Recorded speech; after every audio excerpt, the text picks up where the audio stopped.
The Palestinian Health Ministry in the Gaza Strip says 2 men have died from wounds sustained in clashes with Israeli troops.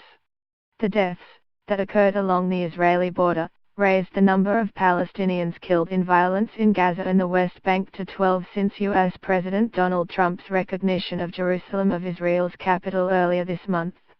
Most of the deaths have occurred in Gaza, where protesters have been clashing with Israeli forces along the border fence. Forces have used tear gas and live fire to disperse the crowds.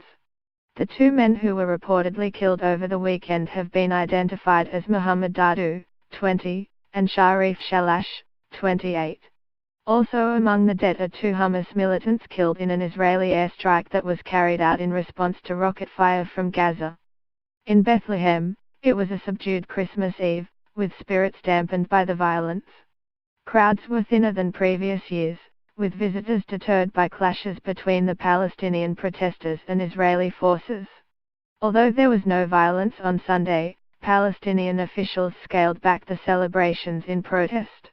Claire Degat, a tourist from France, said she would not allow Mr. Trump's pronouncement, which has infuriated the Palestinians and drawn widespread international opposition, affect her decision to celebrate Christmas in the Holy Land, the historical birthplace of Jesus.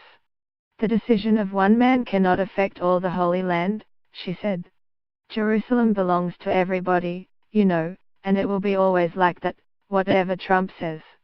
Mr. Trump abandoned decades of United States policy on December the 6th by recognizing Jerusalem as Israel's capital and saying he would move the American embassy to the Holy City. He said the move merely recognized the fact Jerusalem already served as Israel's capital and that he was not prejudging negotiations on the city's final borders.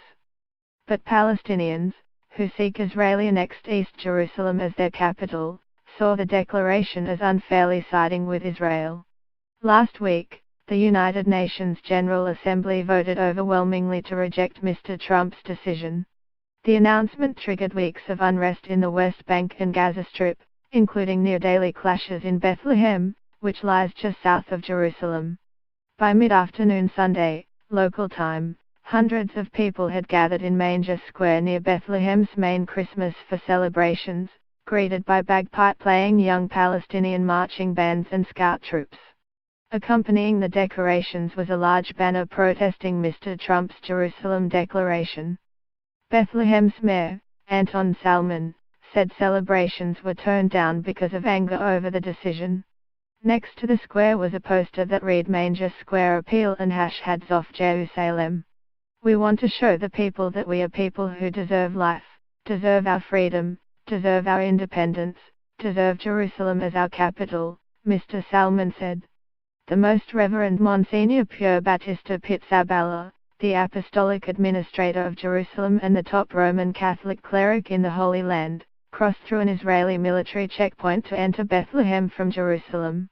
His black limousine was escorted by a group of men on motorcycles, some of them wearing red Santa hats.